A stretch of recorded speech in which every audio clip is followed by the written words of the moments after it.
So, kumusta ulit mga kaibigan? Alam niyo na kung sino 'to. So, tara kwentuhan tayo. So, recently now, ilang araw na lumalabas si Goku sa aking FYP sa Facebook. Hindi ko alam kung bakit. So, tara usapan natin kung tayo ngayon.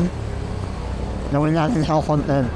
So, sino yung pinalaki ni Goku dito? Taas ako man. Yeah. Siyempre, mga online is, no? Sabi nila, dapat nabutan mo yung Dragon Ball na English na ulti na. Ibig sabihin makanda ka na. So, yun. Ako, napalit ko yung Dragon Ball.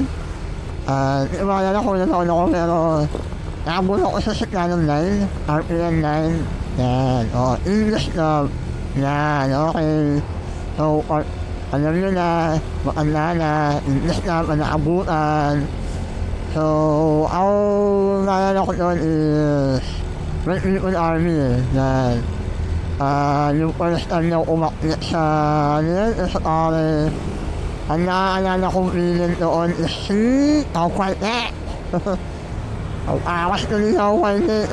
Yung tapos siyempre yung training nila ni Pririn. Yan. Tapos si Pririn may nakalaban sa mabaho.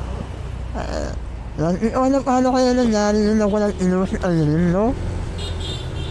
Hindi ko alam alam nyo yun sa susunod bakit walang inusit alin.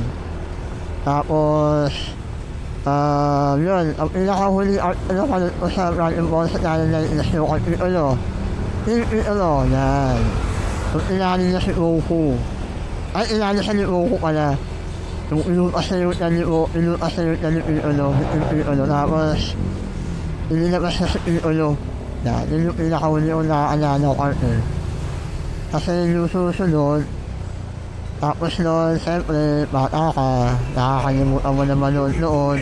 Ang mangyayari, makakalimutan mo na manood ng mga anime. Tapos, yung huling nood ko sa RPN 9 is, tanawan na si Piccolo. Hindi ko na alam kung Dragon Ball sila ba yun. Hindi ko kasi alam kung saan nasimula ang Dragon Ball si RPN. Pero ang tanda ko lang sa is, inano siya ni Goku. Si Piccolo, may nilabas na sa ring. Ayaw nang patay na si Piccolo eh.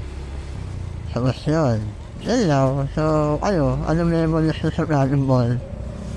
Or asinsan na ako pa kayo na nakabutan nyo yung Dragon Ball sa channel na English na? Comment na below now. Tapos, yun. Nasa muli. Paalam.